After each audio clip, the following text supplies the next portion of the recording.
In what ways does remembering Allah, the dhikr, help prevent the hardening of the heart? Okay, so we have a narration from the Prophet sallallahu alaihi wasallam, I believe, that a lot of speech without remembrance hardens the heart. I suppose it's because the heart is connected, as the ulama say, al-qalbu lahu wijhatun wahida. The heart has one direction it can travel in, and so wherever you focus it, you're focusing it away from something else, right?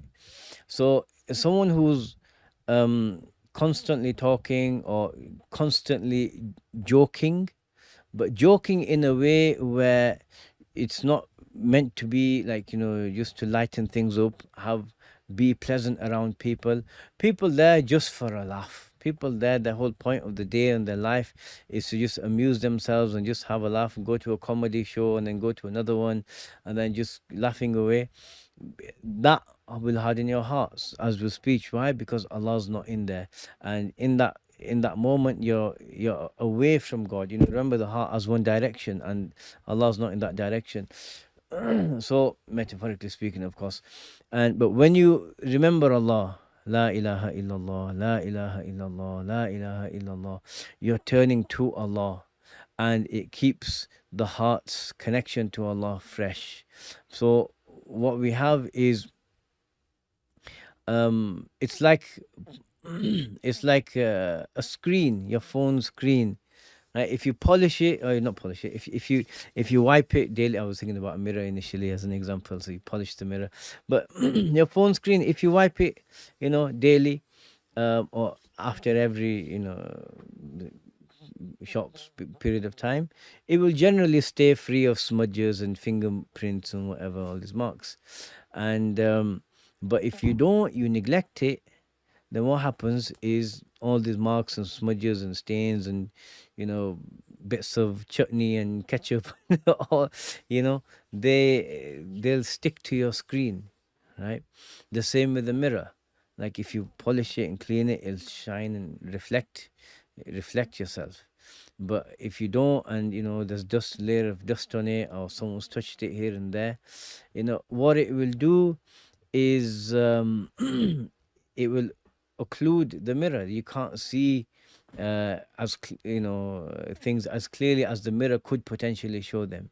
So turning away from Allah with all of these things where Allah is not remembered, those things leave an imprint on a person, and then so the heart becomes hard. It becomes harder to connect to Allah. It becomes harder to make tawbah.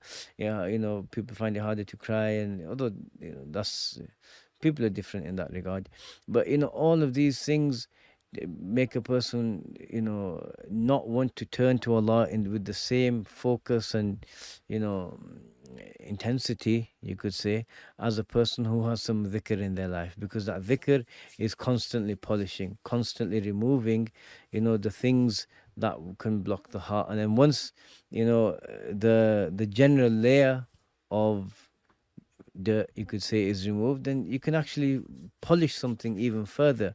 Like, you can get some metal that's maybe not very reflective, and you keep polishing it until it becomes reflective.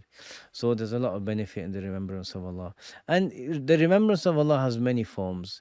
La ilaha illallah, as we said, and Shaykh Abdullah al-Haddad, the great Yemeni scholar and saint, he used to tell his students after Isha, sit down and say La ilaha illallah 1,000 times, right?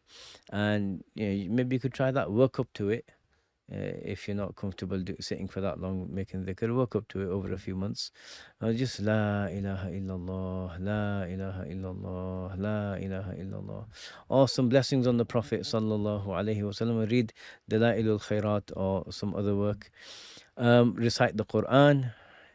That's a form of dhikr. Even learning and studying can be a form of dhikr. It doesn't have the same effect as the actual dhikr, but it does to a degree, right? So, think of those things. And Allah bless you all. لا إله إلا الله محمد رسول الله.